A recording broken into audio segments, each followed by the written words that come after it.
Welcome back to Creating Cooperative Kids. I'm your host, Bill Corbett. Many parents of teens have probably thought once or twice about selling their teenager to the zoo. Teens seem to act strange. They wear strange clothes, they lie, they tell secrets, and they become very argumentative. Sometimes it feels like an alien creature has inhabited the body of our once sweet and fun-loving child. Today, we're going to find out exactly what is going on with today's modern teen. Joining me in the show today is Anthony Wolf, a practicing clinical psychologist who has worked with adolescents for over 30 years and is the author of one of my favorite books on teens, Get Out of My Life, But First Can You Drive Me and Cheryl to the Mall? Welcome to the show, Dr. Wolf. I can't tell you how many times I've heard that type of phrase, raising 3 children and 3 stepchildren, or variations of it.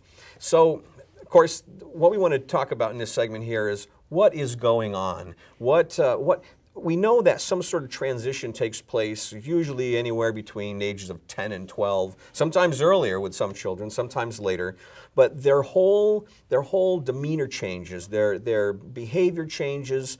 What can we guide parents with? Because I think a lot of parents see their child when they're 13 just as if they were 7, expecting to get the same results, and they're not. And I think what really helps parents is if they get a foundation of what's going on first before they decide what kind of discipline to use with their teenager or how to treat them.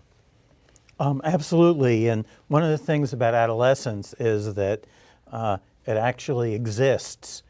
And well, it's true that what it is there's a lot of major developmental changes that come together at a very close period of time. They get completely new bodies, they develop sexuality, they get smarter in ways that they start understanding things through adult eyes. But there's one big one, and the big one is that it comes into their heads just as part of normal psychological development, that it is no longer acceptable to them to experience themselves as dependent little kids. And the famous, they have to see themselves as independent, adult-like beings, but there's kind of a problem. And the problem is their parents, because they love their parents, and they have these strong attachment to their parents, and just being with their parents makes them feel like a dependent little kid, and that's a problem.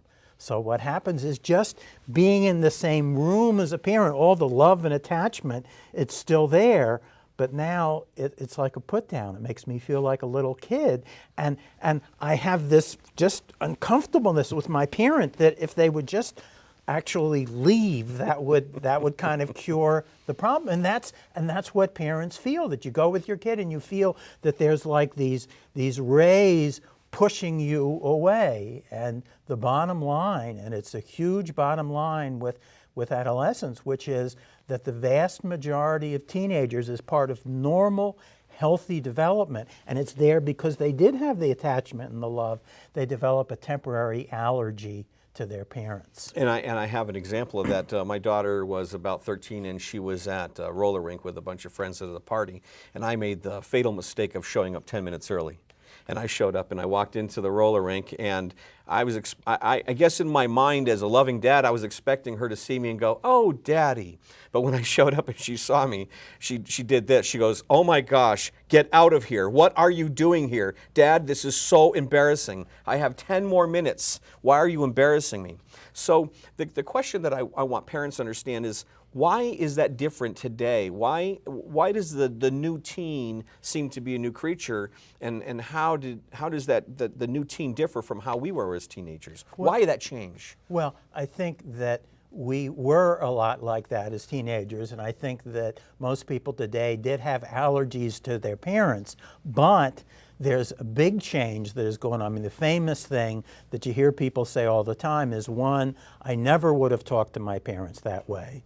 And the other is that we say that teens today don't have the same kind of respect for their parents that they used to. And the bottom line, and this is something that people for some reason don't put together, is that the biggest change is that what used to be considered normal discipline, a lot of it's now considered child abuse.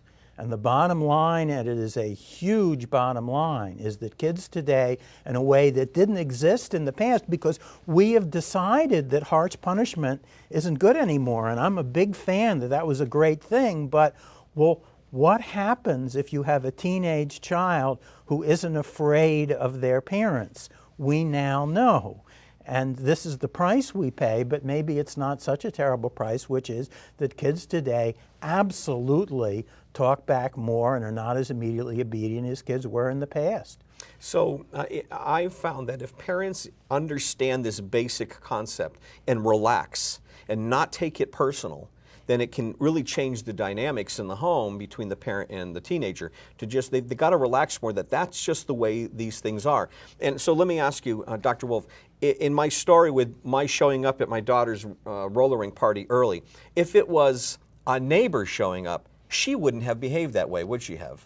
She wouldn't have minded Why? at all. Why? Because you're the parent and you're the one who makes her feel like a little baby. How do you make her feel like a little baby? By being there, by breathing, by being alive, because she feels this attached. She's had a life of being a little kid with you. And it's the same. My son, when he take in high school, I'd drive him sometime to the bus stop, and he always had me leave him around the bend because he didn't want the humiliation of having the other kids see that he had a parent.